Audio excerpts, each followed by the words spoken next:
Just a reminder, if you look down in the links below the video, we've got the chapters for this video, and then we've got a link that points to all of the accumulated videos we've done for the last 3 years. So that gives you an index. You can go search through that and see what we've been doing. And I was thinking there's something else I was supposed to mention, but I can't think what it was right now. And again, I haven't gotten anything done. I'm trying to move and trying to find a place to live, and so I keep thinking maybe I should get rid of my lawn tractor. That's another issue. So anyway, that's all I got to say for this week. So I'll turn it over to Terry. Will your new place have a lawn that Well, it depends, it's that you could mow? well, Anyway, the first place I found had like 2 acres of grass out back that I could have mowed, and then other places don't have any yard, and so that's just the way that goes. okay. Well, I've been working on my catting up my quadrature encoder device, I guess, that'll go on to the end of my snow thrower so that I'll know that the shaft is actually turning. And found out that the first one I made or designed, when I tried attaching it to the side, I discovered I'd made it too big. So I had to reshape the circuit board. But I will share what I've got.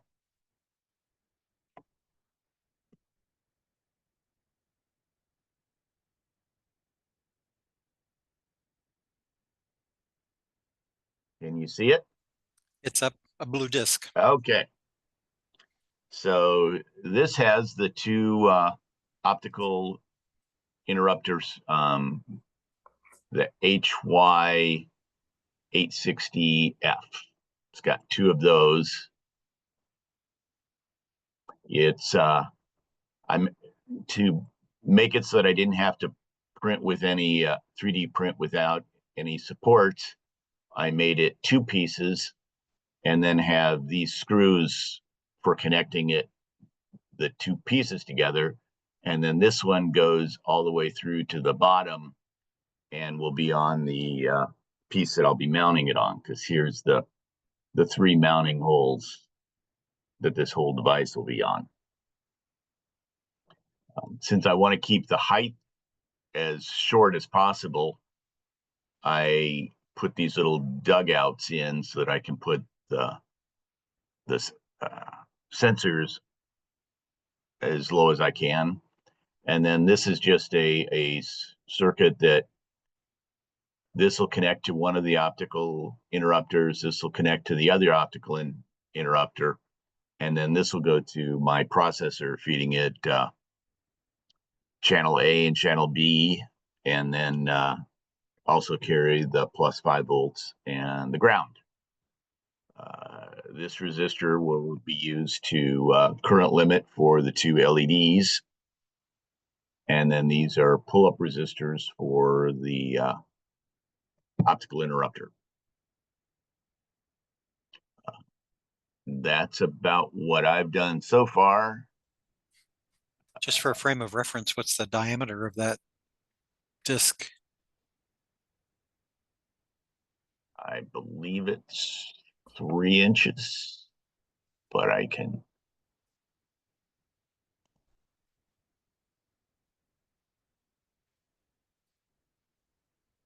I was just curious, just more or less. It's the radius is 1.1 5/8, or 1 7/8. So it's just under 4, I guess.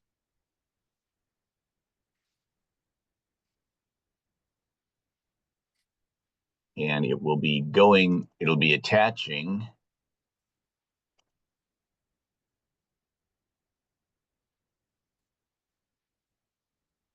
there was my old version of it. Oh, you can see there it is. That was the original version, and you can see how it stuck out here So now I'll have to remove that one and put this one on. Wow, that's quite a big size difference that you squeezed it down, isn't it? It basically got rid of this part, and I moved the circuit board over to here. Nice. But I just noticed that I haven't updated my version number, so I'm going to have to do that right here. But that's where I'm at right now. Hopefully I'll get a chance to 3D print the disc and this base and these pieces so that I can start building that encoder and get that tested. Let's see, what else do I have?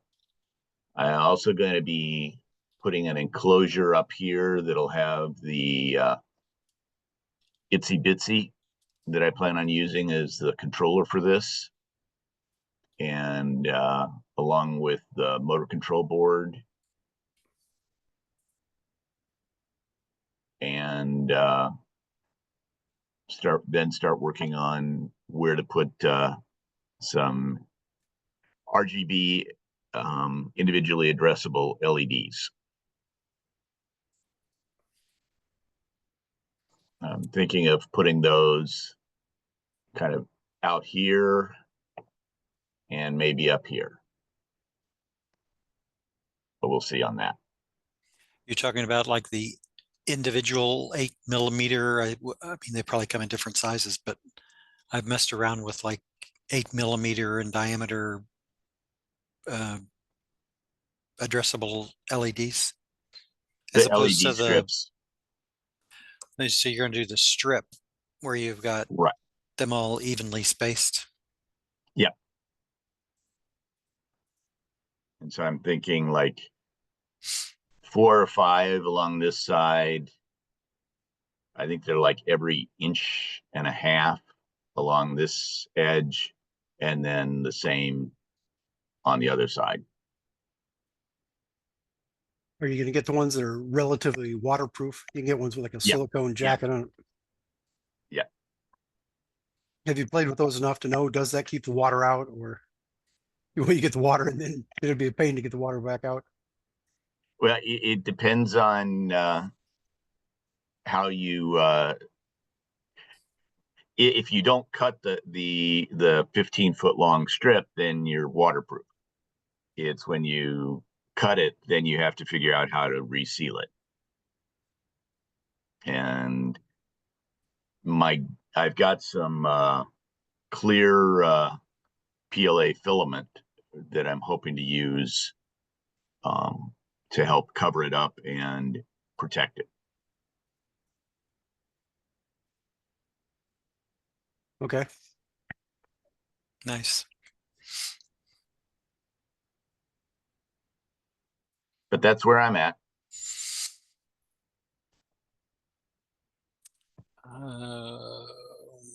Well, How do you, Al? let's see. A couple things that I've posted out in Slack, sort of following Terry's CAD work effort. I've got, I mean, these are frame rails for my lawn tractor that I put in on shape, and I was just trying to get precise measurements for these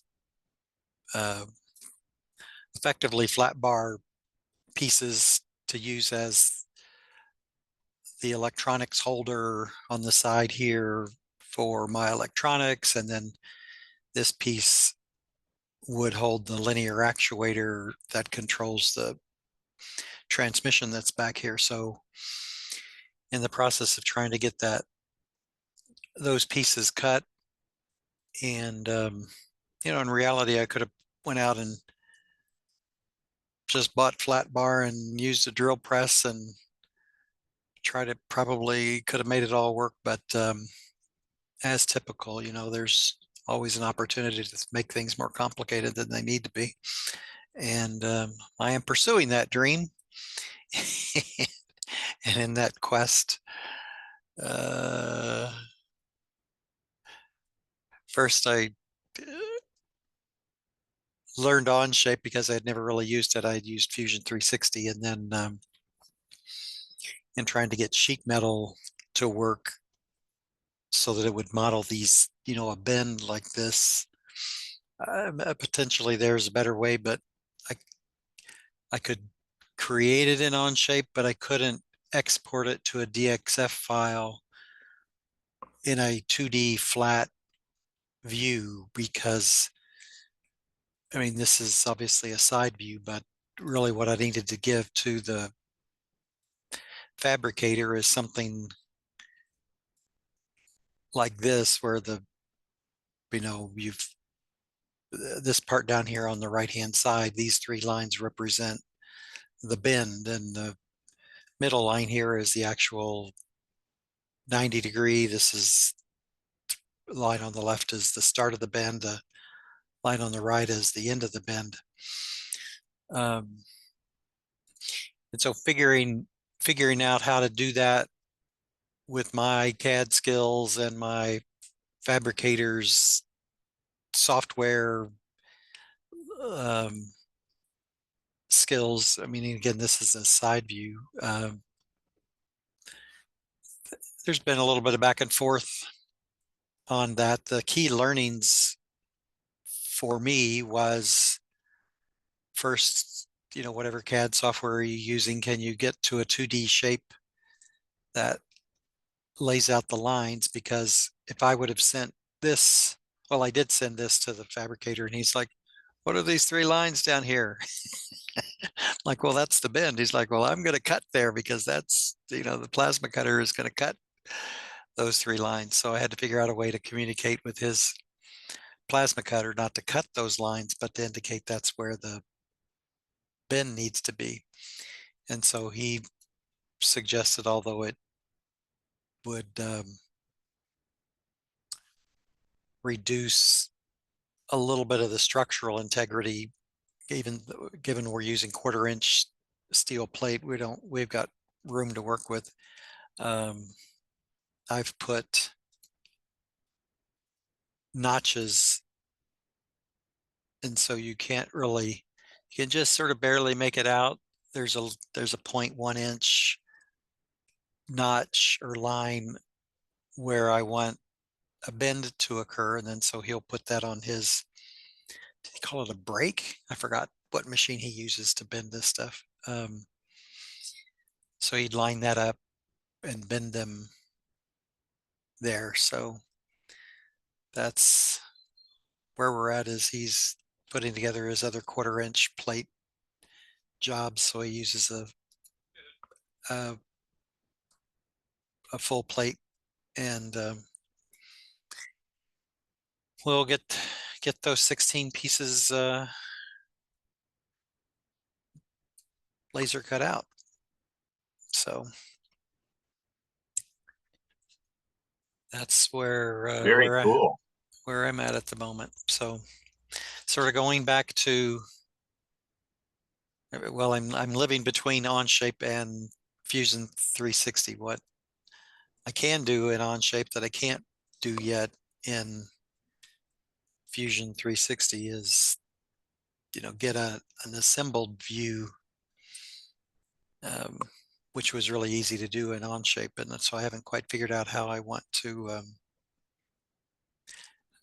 in Fusion 360, I'm not proficient at figuring out components and bodies and how to fit them together. And You mean you're not proficient in Onshape?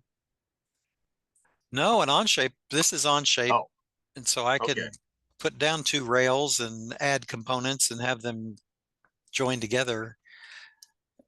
And in Fusion 360, I can do individual parts, but making them look like an assembled part, I haven't really figured out yet. Got it. The reason I'm pausing on this particular piece is there'll be a linear actuator here. I call this version 1, but my intent is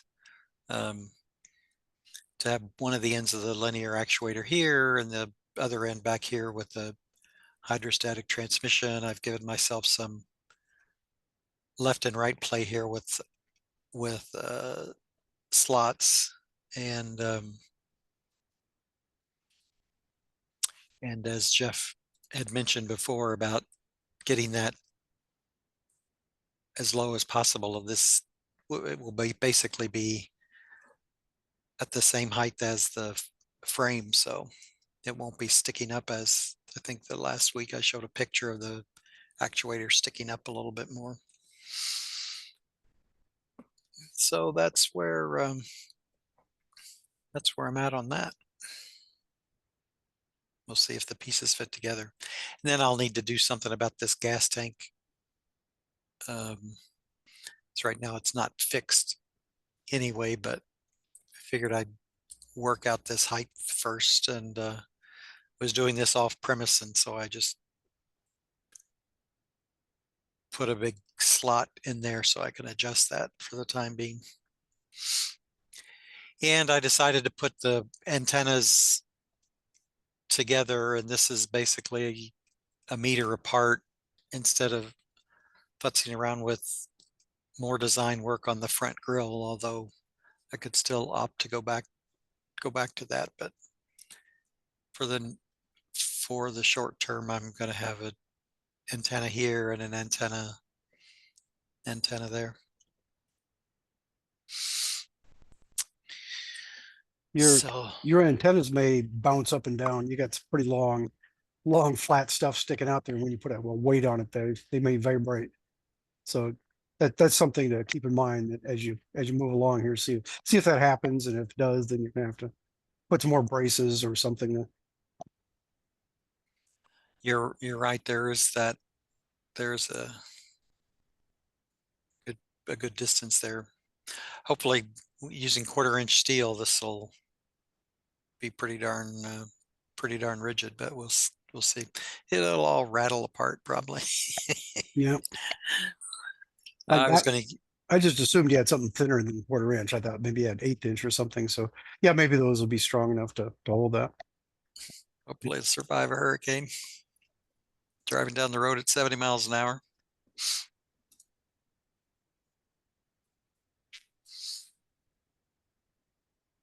And I put a note in chat. I think we're at our 90 days on Slack data. So yeah, I just started the download, and I went back one day before what the last one was. So cool. So it looks like it looks like technically, if we had 30 days every month, then it would have been the 12th would be the cutoff point. So I'm getting in on the 6th, and hopefully that'll get us, from there back the amount of time. Hopefully that'll work. So we'll see what that does. Nice. And it says waiting. Maybe if I reload this page, I know their stuff doesn't seem to work very well. So no, it's got a little spinny wheel going on saying waiting. So I think it's probably just not done yet.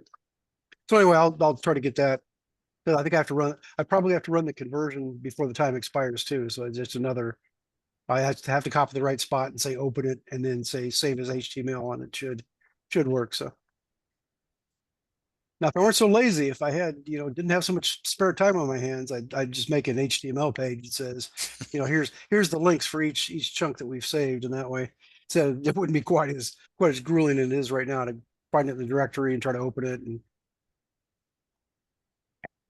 anyway, so yeah, I just thought about, I was just thinking about that, a couple days ago, that I need to do that, and it's a good thing you reminded me. So I've got it started, and it still says waiting. So, well, hopefully that will run today. If not, I probably have a couple more days to do it, to work on it. Oh, yeah, you're right. I forgot that we had 28 days in February, or whatever we had.